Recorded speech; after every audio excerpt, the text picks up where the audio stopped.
Hi everyone, Jeremy Frankel here with another Facebook Live. You might be wondering where I'm doing this from. It does look like it's the inside of a prison cell.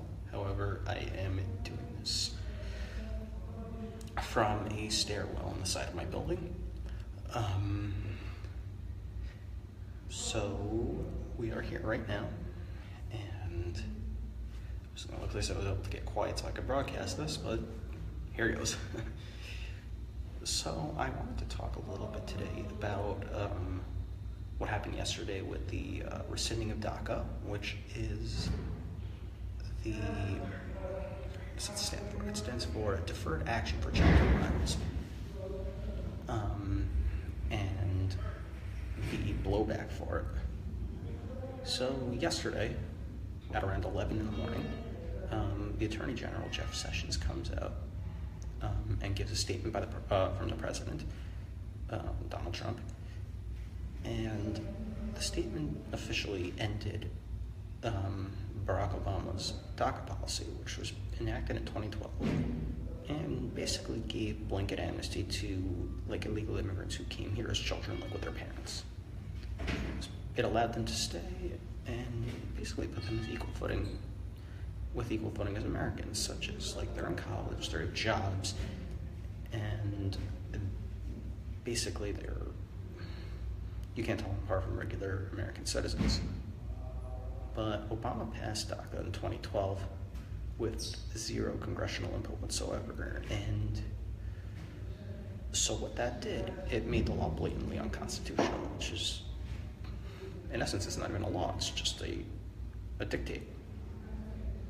So because of that, Trump campaigned on repealing it, and finally ended it, even though he said he was going to end it on day one, which I don't really understand, but I guess better late than never.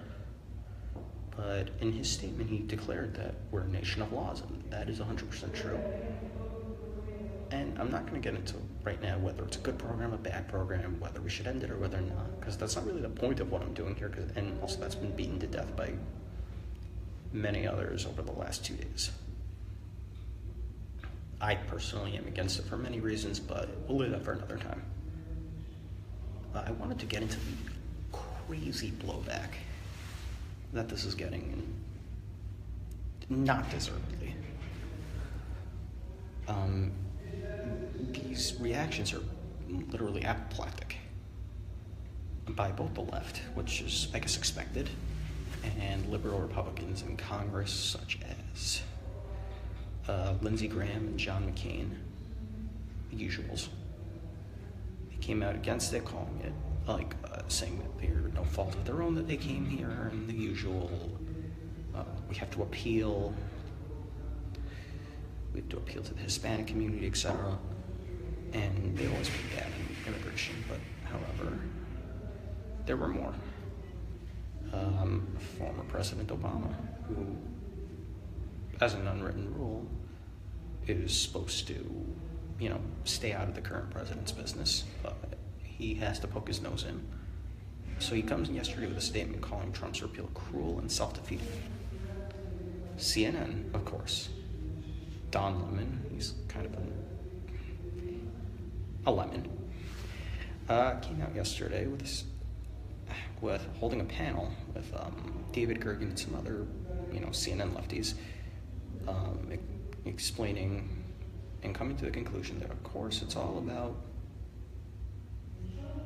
guess, racism. Of course, just like everything they do. Everything that any leftist hates always has to do with racism somehow. Makes a lot of sense. Here's another. Chicago Mayor Rahm Emanuel, rather than talking about, rather than dealing with the endless murder in his city and protecting it as a sanctuary city, which is actually violating federal law, whatever. But he's keeping the illegal immigrants in, but declared his city a Trump-free city, which I don't think he has the right or law to do, but that aside, it's just this, I don't know what kind of virtual signaling that's supposed to be, but that just sounds ridiculous. And there were so many more but the one I find the most interesting, and I'll tell you why as soon as I'm done reading this, statement that I'm about to make. It was a statement put out by New York's Governor Andrew Cuomo and the Attorney General of New York, Eric Schneiderman, both Democrat hacks. They announced that they're going to sue the administration.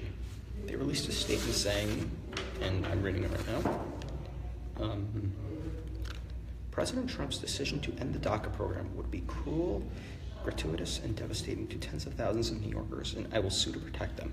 Dreamers are Americans in every way. They played by the rules. They pay their taxes. And they've earned their right to stay in the only home they have ever known. More than 40,000 New Yorkers are protected under Daca. Protected. They pay more than $140 million in state and local taxes. They are vital members of our community. The poem at the base of the Statue of Liberty, written by the descendant of early Jewish immigrants, promises that the nation will lift its lamp for the huddled masses.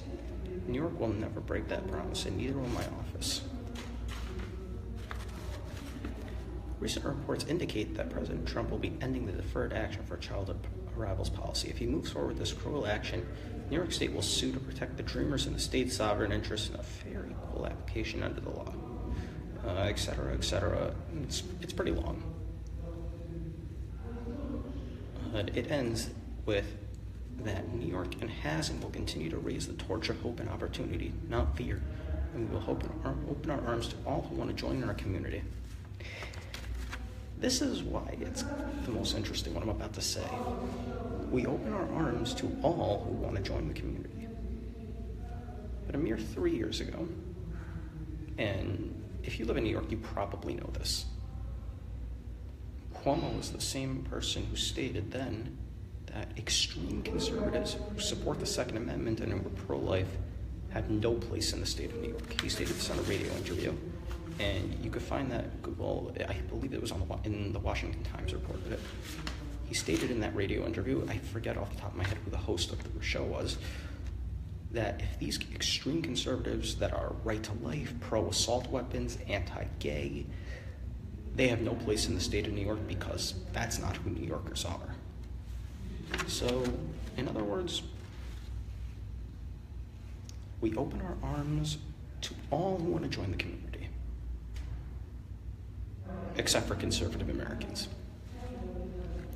This is the left. This is what the left does. Disgusting? Yeah. Surprising? Not in the least.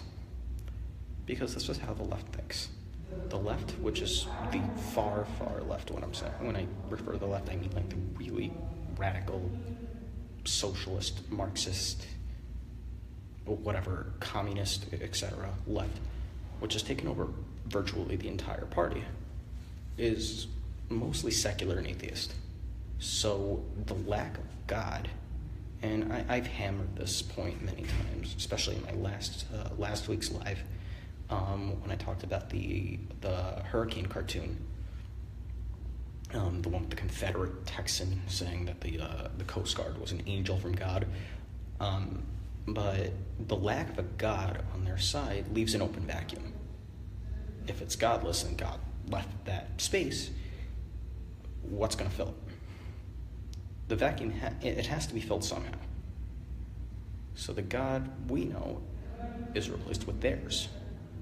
Their idol worship of the God of big government. So if you, or me, or any conservative, or even like a classical liberal, like for example, like a Dave Rubin type, oppose the left's quote-unquote God, you become a blasphemer and you have to be destroyed at all costs, no matter what. So, any of these type of people have no place in the state of New York, which is one of the most left-leaning strongholds in the country. But contrast that with illegal immigrants. They've long seen illegals as potential voters, and they're trying to proselytize them. These are converts to their religion. So So they have to do whatever they can to keep them. So, in essence, as long as they pretend DACA is a human rights issue, rest assured that if a Hispanic/Latino communities tended to vote Republican, they'd be the biggest cheerleaders for Trump's border wall, under the guise of law and order and national security. You know, to protect the country they constantly talk against and berate. You know, America was never great. No Trump, no KKK, no fascist USA. I don't know how they come up with those rhymes, but whatever, they're kind of dumb. Point is that they're just liars, they're chameleons.